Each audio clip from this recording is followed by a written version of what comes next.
Hello friends, welcome to our channel. Friends, आज आपण बुद्धिमत्ता चाचणी याविषयी संपूर्ण माहिती पाहणार आहोत. ही माहिती सर्व कॉम्पिटिटिव्ह एक्झामसाठी उपयोगी आहे. फ्रेंड्स, व्हिडिओ पूर्ण बघा, लाईक, कमेंट, शेअर करा आणि सबस्क्राईब करायला अजिबात विसरू नका. तर चला पाहूया आपण की बुद्धिमत्ता चाचणीविषयी संपूर्ण माहिती. आता अक्षर मालिका मीन्स बुद्धिमत्ता चाचणीमध्ये अक्षर मालिका याविषयी प्रश्न विचारण्यात येतात. ते प्रश्न कशा टाईपने येतात आणि त्याला आपण कसं सोडवू शकतो हे पाहूया. कोणतीही अक्षर मालिका सोडवताना खालील तक्त्यांचा आधार घ्यावा. आता हे तक्ते कोणते, तर आपण उलट्या क्रमाने गिनती पाहूया. 26, 25, 24, 23 अशी उलट्या टाईपनी जी गिनती असते, उलटी गिनती म्हणतो आपण त्याला, त्या टाईपनी लक्षात ठेवावी. आणि सरळ सुद्धा 1, 2, 3, 4, 5, 6, 7, 8 हा तक्ता सुद्धा लक्षात ठेवावा.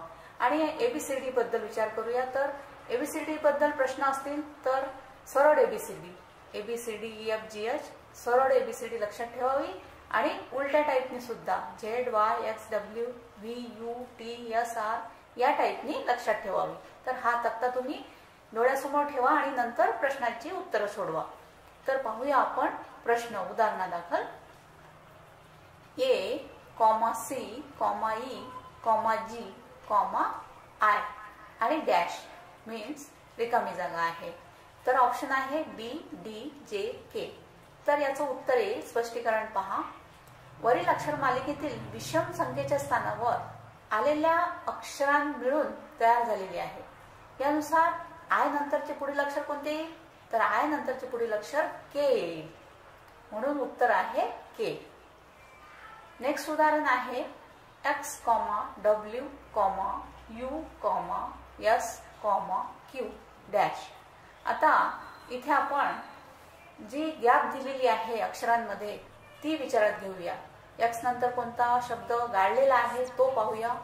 ऑप्शन आहे TRON. स्पष्टीकरण पहा. वरील अक्षर मालिकेतील इंग्रजी अक्षर मालिकेच्या उलट क्रमाचा उपयोग करण्यात आला आहे. म्हणजेच Z पासून ZX या टाईपने उलट क्रमाचा उपयोग करण्यात आलेला आहे. या अक्षर मालिकेत एक अक्षर सोडून त्यानंतरचे अक्षर अशी रचना करण्यात आली आहे. म्हणजे एक अक्षर सोडलेलं आहे, त्यानंतरचं अक्षर घेण्यात आलेलं आहे. तर या अक्षर रचनेनुसार Q नंतरचे पुढील अक्षर O येईल. म्हणजेच ऑप्शन आहे याचं उत्तर O. नेक्स्ट उदाहरण आहे AB, D, GH, JK, MN, आणि डॅश आहे. आता यामध्ये सुद्धा आपल्याला असंच पाहायचं आहे की दोन अक्षरांच्या गॅपमध्ये कोणते अक्षर गाळण्यात आलेले आहे. त्यानुसार आपल्याला उत्तर शोधावं लागेल. तर ऑप्शन आहे KL, PQ, NP आणि QR. उत्तर आहे वरील अक्षर मालिकेमध्ये इंग्रजी अक्षर जोडीने आलेले आहेत. आपण प्रश्नामध्ये पाहिलेलंच आहे की जोडीने विचारण्यात आलेले आहे. आता दोन गटातील अक्षरांमध्ये एका अक्षराचा फरक आहे. यानुसार पुढील अक्षराचा गट PQ येईल. तर ऑप्शन आहे PQ.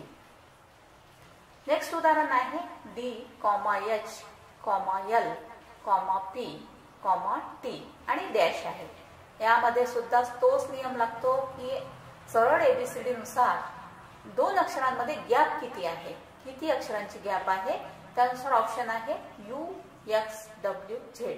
आता याचं उत्तर येईल वरील अक्षर मालिकेमध्ये दोन अक्षरातील फरक 3चा आहे. म्हणजे 3 अक्षर गाळण्यात आलेले आहेत. तर गटाने आलेले आहे त्यानुसार पुढील अक्षर X येईल. म्हणजेच ऑप्शन आहे X. आन्सर आहे X. आता नेक्स्ट उदाहरण आहे AZ, CX, EV, GT dash. तर ऑप्शन HS, ST, IR आणि IQ आहे. तर स्पष्टीकरण आहे याचं उत्तर आहे वरील अक्षर मालिकेतील इंग्रजी अक्षर खालीलप्रमाणे जोडीने आलेले आहेत. जसे AZ, CX, EV, GT, IR. त्यानुसार उत्तर येईल IR. ऑप्शन आहे IR. आता विसंगत घटक म्हणजे आता विसंगत घटक पाहूया. विसंगत घटकवर कोणत्या टाईपचे प्रश्न येऊ शकतात. तर याचा अर्थ असा की दिलेल्या संख्या मालिकेतील 3 पर्याय एका सूत्राने जोडलेले असतात, म्हणजे एकसारखे असतात. तर यापैकी एक पर्याय हा त्या सूत्रापेक्षा वेगळा असतो, म्हणजे डिफरंट असतो. अशा प्रकारची उदाहरणे सोडविताना प्रथम त्या सूत्राचा शोध घ्यावा लागतो, नंतर त्या सूत्राच्या आधारे आपल्याला चुकीचा पर्याय शोधता येतो. तर पाहूया उदाहरण 63, 80, 199, 122. तर याचं स्पष्टीकरण पहा. वेगळा डिफरंट पार्ट ओळखायचा आहे यामधला. तर वरील संख्या मालिकेतील पहिले, दुसरे पद व चौथ्या पदामध्ये x² - 1 या सूत्राचा आधार घेण्यात आलेला आहे. तर तिसऱ्या पदाला हे सूत्र लागू होत नाही. यामुळे आन्सर आहे 199. आन्सर आहे 199. तर या टाईपने आपल्याला आन्सर शोधायचा आहे. नेक्स्ट एक्झाम्पल आहे 11, 13, 17, 21. तर स्पष्टीकरण पहा. यामधलं वरील संख्या मालिकेतील पहिले, दुसरे पद व तिसरे पद या मूळ संख्या आहेत. म्हणजे मूळ संख्या आपल्याला माहितीच आहे सर्वांना, आपण मॅथ मध्ये शिकलेलो आहोत की मूळ संख्या कशाला म्हणतात. तर ही मूळ संख्या आहे. तर चौथे पद ही मूळ संख्या नाही, त्यामुळे उत्तर आहे 21. आन्सर आहे 21. नेक्स्ट आहे नेक्स्ट एक्झाम्पल 120, 160, 180, 200. तर आन्सर आहे वरील संख्या मालिकेतील दुसऱ्या, तिसऱ्या आणि चौथ्या पदामध्ये 20चा फरक आहे. म्हणजे तिन्ही संख्यांमध्ये 20चा डिफरन्स आहे, म्हणून आन्सर येईल यामुळे 120. ऑप्शन 1 120. नेक्स्ट एक्झाम्पल आहे 33, 53, 73, 83. तर वरील संख्या मालिकेतील पहिल्या, दुसऱ्या आणि तिसऱ्या पदाच्या दोन्ही अंकांची बेरीज केल्यास ती सम येते. तर चौथ्या पदाची बेरीज विषम येते, म्हणून आन्सर येईल 83. आन्सर हे 83. नेक्स्ट एक्झाम्पल आहे 972, 633, 522, 844. तर याचा आन्सर पाहूया. वरील संख्या मालिकेतील पहिल्या, तिसऱ्या आणि चौथ्या पदाला 2 ने भाग जातो आणि दुसऱ्या पदाला भाग जात नाही. यामुळे उत्तर येईल 633 हे आहे. मीन्स 633 हे आन्सर आहे. आता नेक्स्ट पाहूया आपण सांकेतिक भाषा अंक बुद्धिमत्ता चाचणीविषयी संपूर्ण माहिती. आता सांकेतिक भाषा म्हणजे कोणती? तर सांकेतिक भाषेतील उदाहरणे सोडविताना प्रथम त्या उदाहरणातील अक्षरांना देण्यात आलेले सांकेतिक क्रमांक विचारात घ्यावे. या सांकेतिक क्रमांकाच्या आधारे आपण प्रश्न सोडवित आहोत. उदाहरणार्थ एक्झाम्पल पाहूया. एका सांकेतिक भाषेत a बरोबर 1 means a = 1, b = 2, c = 3 and z = 26. तर बियर, BAR मीन्स बियर = किती. मीन्स आता आपल्याला हे लक्षात आलं असेल की a म्हणजे ABCD सरळ गिनती केलेली आहे. a = 1 म्हणजे a बरोबर 1, b बरोबर 2, c बरोबर 3, d बरोबर 4. या टाईपनी आपण सरळ गिनती करायची आणि बियर बरोबर किती अंक येतील ते ओळखायचे. तर BAR बियर = स्पष्टीकरण पहा या उदाहरणाचं. वरील उदाहरणामध्ये प्रत्येक अक्षराला इंग्रजी अक्षर मालिकेनुसार क्रमांक देण्यात आलेले आहेत. जसं की आपण वर पाहिलेलं आहे a = 1, b = 2, c = 3, z = 26. यानुसार बियर करिता आन्सर येईल 25, 11, 8 ही सांकेतिक क्रमांक येईल. 25, 11, 8 हे आन्सर आहे. नेक्स्ट एक्झाम्पल आहे एका सांकेतिक भाषेत सम SOME सम = 20, 16, 14, 6. तर सिस्टीम SYSTEM सिस्टीम = किती. तर सिस्टीम = आपल्याला पाहायचं आहे. बऱ्याच उदाहरणामध्ये प्रत्येक अक्षराला, आता आपण वरच्या उदाहरणामध्ये पाहिलेलं होतं की a बरोबर 1, a = 1 दिलेलं होतं. आता इथे आहे a = 2, b = 3, C equal to 4 असं एक एकनी वाढवलेलं आहे. तर झेड इक्वल टू किती 27 यानुसार क्रमांक देण्यात आले आहेत. या क्रमांकानुसार उत्तर येईल 20, 26, 20, 21, 61, 43 मीन्स सिस्टीम बद्दल आन्सर येईल 20, 26, 20, 21, 61, 43 हे आन्सर येईल. नेक्स्ट एक्झाम्पल आहे एका सांकेतिक लिपीत and AND and equal to 19 तर BUT बट इक्वल टू किती तर याचं स्पष्टीकरण पाहूया. वरील उदाहरणामध्ये प्रत्येक अक्षराला A equal to 1, B equal to 2, C equal to 3 आणि Z इक्वल टू 26 यानुसार क्रमांक देण्यात आले आहेत. यानुसार या 3 अक्षराच्या ठिकाणी येणाऱ्या क्रमांकाची बेरीज केल्यास ती 19 येते. जर तुम्ही A बद्दल कोणता अक्षर येतो, N बद्दल किती येतो, D बद्दल किती येतो हे जर मांडले आपण आणि त्यांची बेरीज केली तर 19 येते. तर यानुसार BUT बट या अक्षराच्या ठिकाणी येणाऱ्या अक्षरांची बेरीज केल्यास ती 43 येईल. आता नेक्स्ट आहे एका सांकेतिक लिपीत बोर्ड BOARD बोर्ड याला आपण 2, 3, 4, 5, 6 आणि पेन बद्दल पेन इक्वल टू 128 तर नाबार्ड यानी BARD नाबार्ड इक्वल टू किती होईल तर याचं सुद्धा एक्झाम्पल असंच आहे. याला उदाहरण वरील उदाहरणामध्ये बोर्ड बद्दल B इक्वल टू 2 घेतलेला आहे 2, 3, 4, 5, 6 आणि पेन इक्वल टू 128 क्रमांक देण्यात आले आहेत. या दोन्ही अक्षर गटातील क्रमांक एकत्र करून नाबार्डचा क्रमांक काढल्यास तो येतो 8, 4, 2, 4, 5, 6 मीन्स 8, 4, 2, 4, 5, 6 असा येईल. 8, 4, 2, 4, 5, 6 हे ऑप्शन येईल. नेक्स्ट आहे सांकेतिक लिपीत बॅड हा शब्द 14 असा लिहिला तर मॅड हा शब्द कसा लिहिला तर आन्सर आहे याचं या प्रत्येक अक्षराला A equal to 1, B equal to 2, C equal to 3, Z equal to 25 यानुसार क्रमांक देण्यात आले आहेत. जसे की बॅड या अक्षराच्या ठिकाणी येणाऱ्या क्रमांकाची बेरीज करून त्याला 2 ने गुणल्यास 14 येते आणि यानुसार मॅड या अक्षराच्या ठिकाणी येणाऱ्या अक्षरांची बेरीज करून त्याला 2 ने गुणल्यास 36 मीन्स 36 येईल. ऑप्शन आहे आन्सर 36. आता समसंबंध याविषयी संपूर्ण माहिती पाहूया आपण. समसंबंध या शब्दाचा अर्थ असा की दिलेल्या उदाहरणामध्ये पहिल्या 2 पदाचा आपापसात जो संबंध आहे तो संबंध दुसऱ्या 2 पदांमध्ये असतो. आता आपल्याला पहिल्या 2 पदांमधील संबंधाचा आधार घेऊन दिलेल्या पर्यायामधून गाळलेले पद शोधायचे आहे. आता 4 4:64 3 आन्सर पाहूयाचं संबंध पाहायचा आहे 4 आणि 64 मधला आणि 3 नंतरचा अक्षर पाहायचा आहे आपल्याला अंक. तर वरील संख्या मालिकेतील दुसरे पद हे पहिल्या पदाचा घन आहे. हा संबंध तिसऱ्या व चौथ्या पदाशी लावल्यास चौथे पद हे तिसऱ्या पदाचा घन यायला हवे.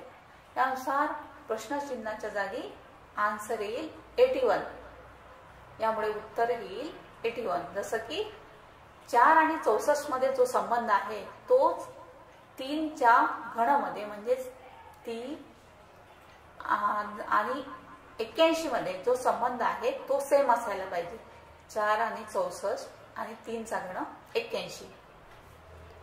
आता नेक्स्ट एक्झाम्पल आहे 36:216 तसे 81:? आन्सर आहे वरील संख्यामालिकेतील पहिले पद हे 6चा वर्ग आहे तर दुसरे पद हे 6चा घन आहे. हा संबंध तिसऱ्या आणि चौथ्या पदाशी लावल्यास तिसरे पद हे 9चा वर्ग आहे. यानुसार चौथे पद हे 9चा घन यायला हवे. यानुसार प्रश्नचिन्हाच्या जागी येईल 729 हे उत्तर येईल. यामुळे उत्तर 729 याचा आन्सर आहे 729. जसं 36, 216, 81, 729. नेक्स्ट एक्झाम्पल आहे 12:35 क्वेश्चन मार्क अँड 63. तर याचं आन्सर पाहूया. वरील संख्या मालिकेतील पहिले पद हे 6ची दुप्पट म्हणजे 6ची दुप्पट आहे. दुसरे पद हे 6चा वर्ग -1 6चा वर्ग उणे 1 येते. हा संबंध तिसऱ्या आणि चौथ्या पदाशी लावल्या चौथे पद 8चा वर्ग उणे 1 मीन्स 8 स्क्वेअर -1 = 63 याप्रमाणे येते. यानुसार तिसरे पद हे 8ची दुप्पट असणार. यानुसार प्रश्नचिन्हाच्या जागी 16 हे उत्तर येईल. यानुसार उत्तर हे 16 हे आहे. तर आन्सर हे प्रश्नचिन्हाच्या जागी 16 येईल. तरच त्याचा संबंध 63 से येईल. नेक्स्ट एक्झाम्पल पाहूया आपण. 25:49 121 क्वेश्चन मार्क. आन्सर येईल. आता वरील संख्या मालिकेतील पहिले पद हे 5चा वर्ग आहे आणि दुसरे पद 7चा वर्ग आहे. हे तुमच्या लक्षात आलं असेल की पहिले पद 5चा वर्ग आहे आणि दुसरे पद 7चा वर्ग आहे. या दोन पदाच्या मूळ संख्येतील फरक 2 आहे.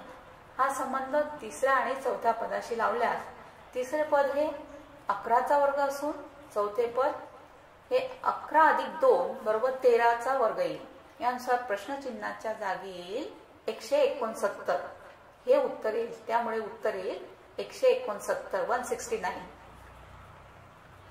नेक्स्ट एक्झाम्पल आहे 9:729 अँड 18 क्वेश्चन मार्क. तर आन्सर येईल. वरील संख्या मालिकेतील दुसरे पद हे पहिल्या पदाचा घन आहे. हाच संबंध तिसऱ्या आणि चौथ्या पदाशी लावल्यास चौथे पद हे तिसऱ्या पदाचा घन असेल. म्हणजेच प्रश्नचिन्हाच्या जागी 5916 हे उत्तर येईल. यामुळे उत्तर आहे 5916. 18:5916. नेक्स्ट पाहूया सांकेतिक लिपी. सांकेतिक लिपीविषयी संपूर्ण माहिती. आता सांकेतिक लिपी कशा प्रकारे प्रश्न विचारण्यात येतात ते पाहूया. एका सांकेतिक लिपीमध्ये मुंबई हे कसे लिहिले जाते पहा.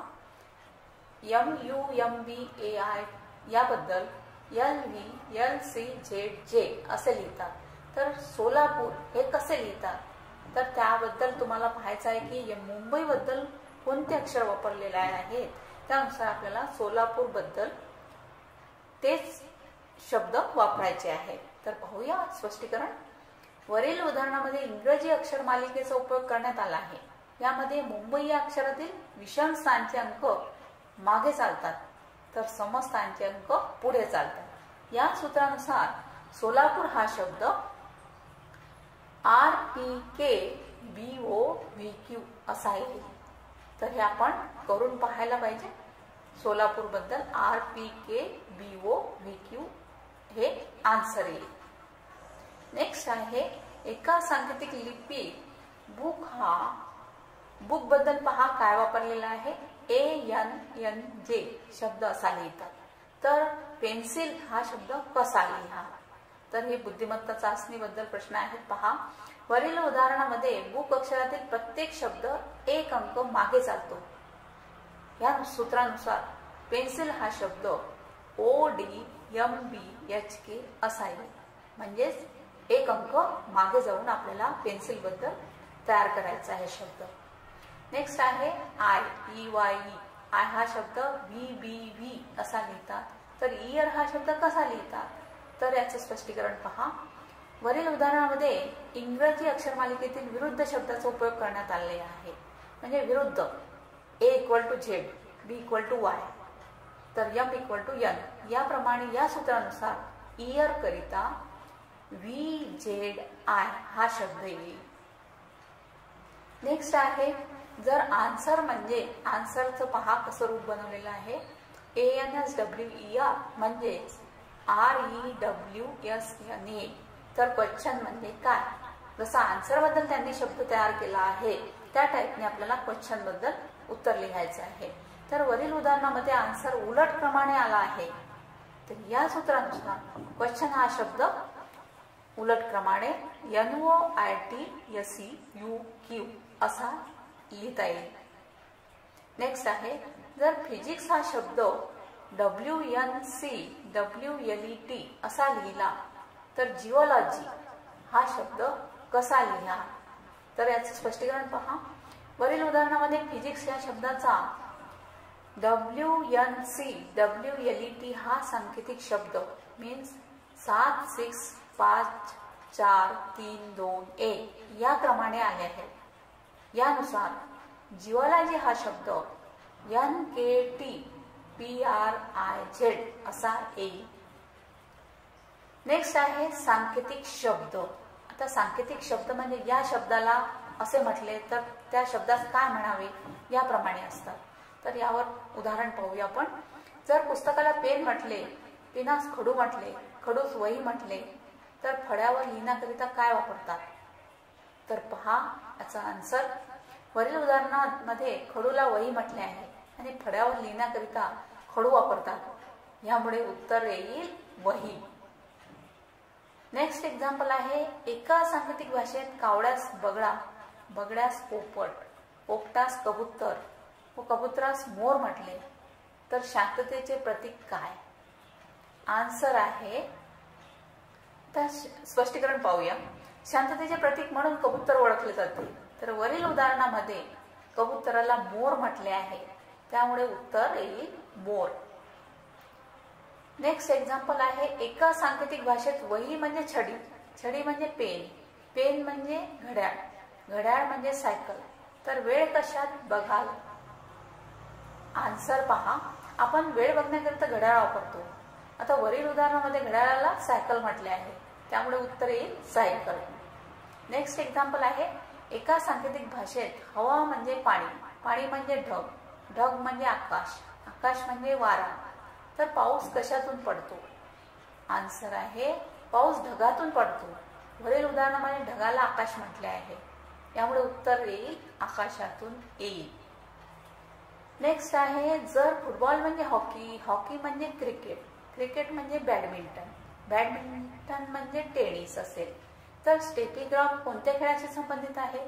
आता हे याचं उत्तर प्रत्येकाला माहिती असेल, स्टेपी ग्राउंड टेनिस खेळत असेल, तर वरील उदाहरणामध्ये टेनिस या खेळाला कोणतेच नाव देण्यात आलेले नाही, त्यामुळे उत्तर यापैकी नाही असं येईल। तर ही होती बुद्धिमत्ता चाचणीवर संपूर्ण प्रश्न आणि उत्तर। Thank you friends.